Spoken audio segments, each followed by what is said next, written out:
Hello, Hayes. I'm 19 and in love with my boyfriend, but I'm scared of waking up one day to realize that our differences are too much for the real world.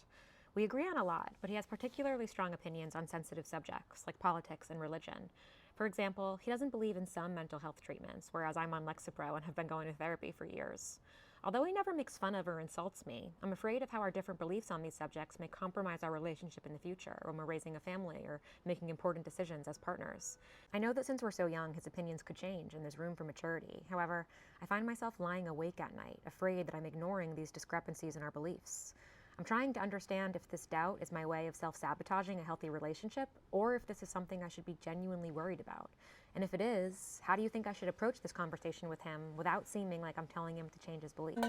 I got it. I don't think you're self-sabotaging your relationship by looking at your differences. This is what it means to be 19 and coming of age and trying on different variations of the person you want to be. It's really important, and I'm proud of you for being honest about how you feel. You're allowed to have deal breakers, by the way, and there should be a barrier to entry to receive your love. You sent me this letter months ago, and I didn't have a perfect answer then, and I still don't have a yes or no answer. What I definitely think is that you should talk with your boyfriend about your differences and see how he feels and how he reacts. But before that, I think you need to sit with yourself and ask what differences are tolerable for you. I have some reflection questions and a sample script to use at the end of this video. So I'm responding today because I feel like this question is felt everywhere. Like, are some differences deal breakers? I think yes, obviously. Like, compatibility is a thing that transcends politics or religion or thoughts on healthcare. Some differences mean you're not right for each other and they're not personal. Then sometimes differences are extremely personal, and they can come up way after you already thought that you were compatible with each other. And like, what are you supposed to do then? For some people, I think the answer is cut them off or distance yourself, end the relationship.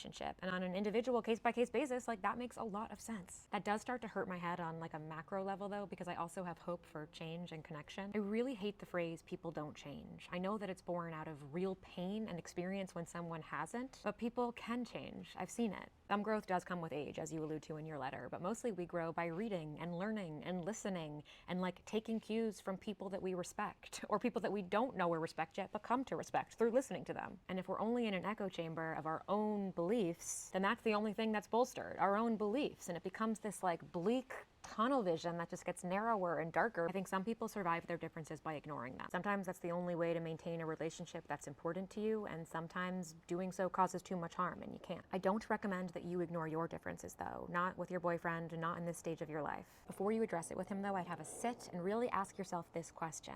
What, if anything, would make our differences tolerable for me? Is it that this person is willing to discuss our differences? Is it in how they respond to conflict? And if the only thing that would make the difference tolerable is for him to fully change his beliefs, then I would question whether this is a good relationship for you. And when it's time to say something, I think it could be something like this. I feel worried about how some of our differences will drive us apart, particularly about things like